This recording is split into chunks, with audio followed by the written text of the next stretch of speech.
What the hell is going on? What the hell is going on in this boxing game right now?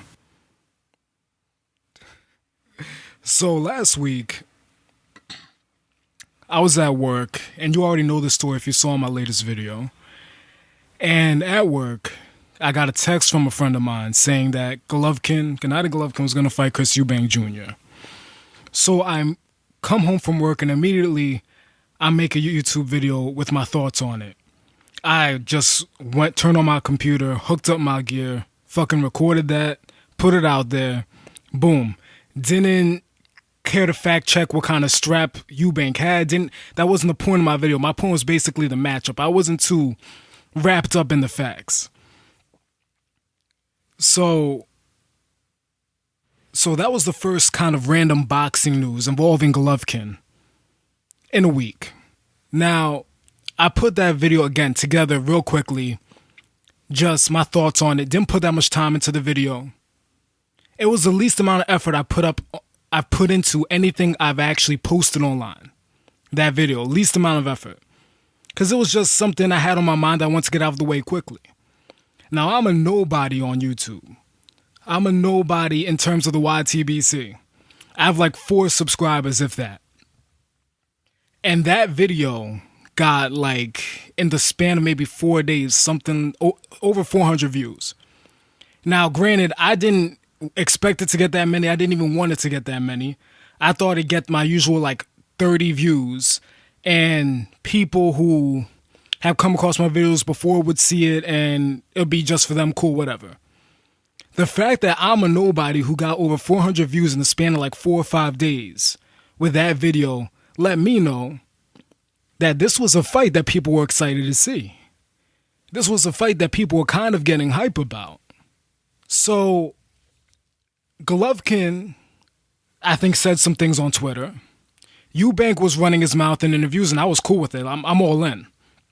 Eubank saying all these things, doing really, cutting nice promos for the fight, getting people hyped. People are wrapped up in this event.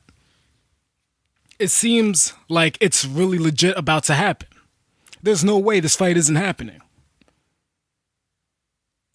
Golovkin then goes on Twitter and talks about how he signed the fight, and basically now it's all on Team Eubank, and it seems they've lost their pen, yada yada. I'm thinking, all right, more of this Twitter talk. Again, if you saw my video I posted on the Eubank Golovkin fight that I thought was going to happen, I said, to me, the Twitter talk is corny. I don't care who's doing it, nor how much I like the fighter. It's corny.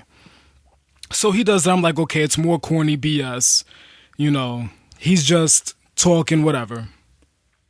And then Chris Eubank Sr. tweets out that, he allowed his son to sign in, whatever. They're making a joke of it. And today, same thing where I'm at work and I see a notification on my phone, a Richard Dwyer video with him saying Gennady Golovkin versus Kell Brook. Now, I followed Dwyer for a long time, and I know the fighters he likes, I know the fighters he doesn't like that much. And I know he's very high on Kell Brook. So I'm thinking, okay, this is one of those fantasy matchups he likes to do from time to time, where he knows a fight isn't happening or isn't going to happen, but he likes to talk about fighters and styles. So I'm thinking, he's probably making some video where he's going to talk about Kell Brook's style and how a guy with that style might be able to trouble Golovkin. I'm thinking that's the route he's going. So when I get home, I look at the video, and he's talking about this fight happening. Not a what if that Gennady Golovkin's going to fight Kell Brook. So I'm saying, no, there's no way. I go on ESPN.com, and sure enough, according to ESPN.com, Gennady Golovkin is going to fight Kell Brook. Somehow, some way, the Chris Eubank fight that was getting a lot of anticipation, if not even by American fans, definitely British fans, somehow that fell through. I mean, this is just the bizarreness. Really, I can't even make a prediction. I can't even bring myself to make a prediction on the fight. I'm damn near speechless. I mean, if I were to tell you that there would be another out of left field fight along the lines, if not even more out of left field than Canelo Khan in the same year. There's no way in hell you would have believed me. Nobody would have believed that. And rightfully so. So we already had that one fight earlier this year, out of nowhere. Canelo Alvarez is fighting Amir Khan. And now, just a few months later, Gennady Golovkin is set to fight Kell Brook. The same Kell Brook who has been fighting pretty much nobodies. I mean, no disrespect to his opponents, because I'm not into the business of calling fighters bums. But who's a Kell Brook who's been fighting subpar competition in his own weight class. A dude who last week on Twitter, I saw, at least with the dudes I follow, a dude in Kell Brook who was getting slandered for trying to back out of the Jesse Vargas fight. And people were speculating that he was going to back out of that fight to take on another lesser welterweight opponent. This is the guy who is going up in weight. According to ESPN.com, there's no catch weight involved. Right? This dude's going up in weight to challenge Gennady Golovkin, the number one middleweight, with no catch weight for his first fight, Kell Brook that is, for his first fight in the 160 division. As a professional anyway. I don't know where he, the weight classes he fought as an amateur. But his first fight at 160 as a professional against the champ, the guy in the division. This is crazy. I mean, now as far as to trying to have some clarity and get over just the what the fuck factor of this fight. Apparently, according to ESPN, for whatever reason, Eubank Jr. got cold feet and the Golovkin fight couldn't fall through. Now, I'm thinking, I mean, at this point, who knows, right? Or maybe we do know because I checked this about half an hour ago, so I don't know if there's any new developments on it. Or by the time you hear it, if there's new developments. But I find it interesting that Eubank Jr., promoted by Eddie Hearn, is being replaced by another Hearn fighter without Hearn missing a beat. Right? It's not like Eubank Jr. pulls out the fight or whatever the case is, doesn't actually sign the contract, what have you. And then Golovkin is in a period of weeks looking for a replacement. That's not what happened. We didn't even have time to hear that Eubank, for whatever reason, either didn't sign the contract or signed it and didn't send it, whatever the case was, that allowed him to back out the fight. We didn't even have the chance to hear about just that. What we heard about instead was, yeah, it's not Eubank anymore, it's Kell Brook. So, I mean, I don't know. This is kind of strange to me. I don't think it's strange to me because it's the same promoter. These are both Eddie Hearn guys, Kell Brook and Eubank Jr.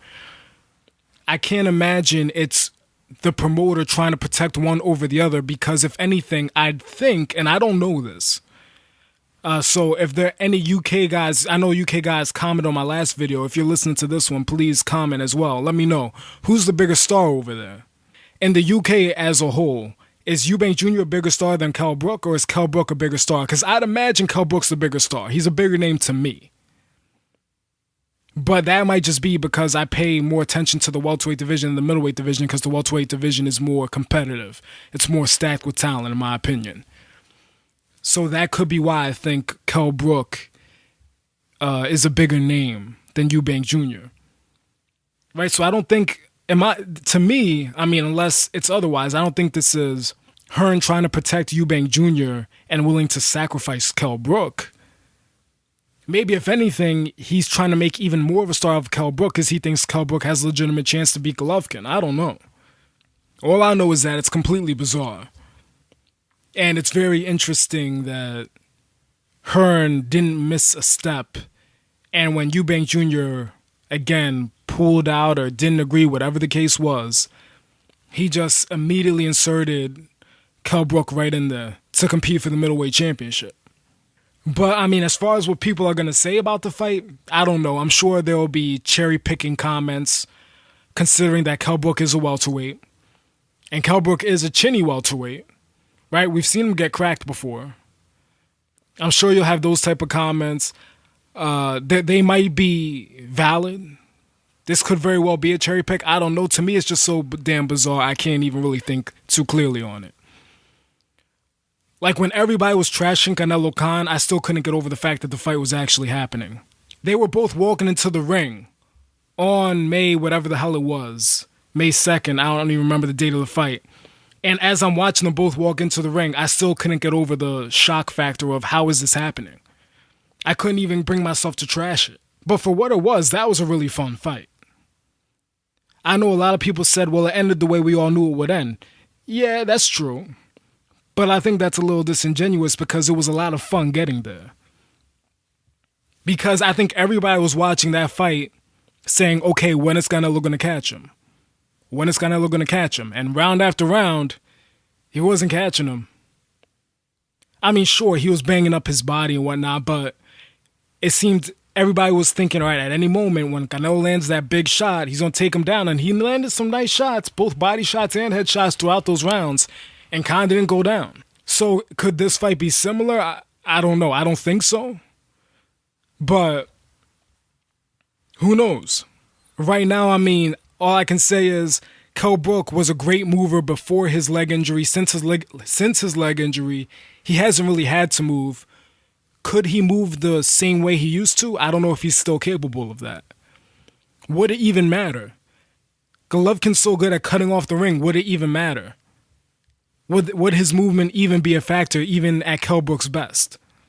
But again, I mean, maybe I can make that video later as this really sinks in, but this is crazy.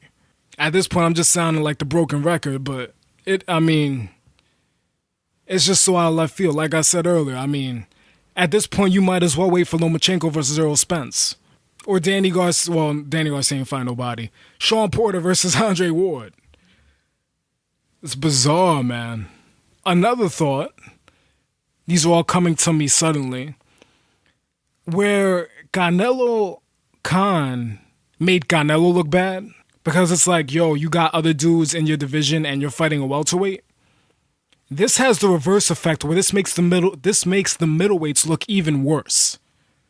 Like, yo, y'all won't get in the ring with this man, and now a welterweight with a questionable chin who is a top welterweight but hasn't fought at this division before, and we don't even know if he's quite the same fighter as he was before getting stabbed in the leg because his competition hasn't pushed him since that injury. This is the dude getting in the ring with the best 160-pounder, and y'all ain't doing nothing. Y'all keep running away. Y'all keep making excuses. Danny Jacobs, and I love the man. Great dude. Humble dude. Just seems like an incredible person.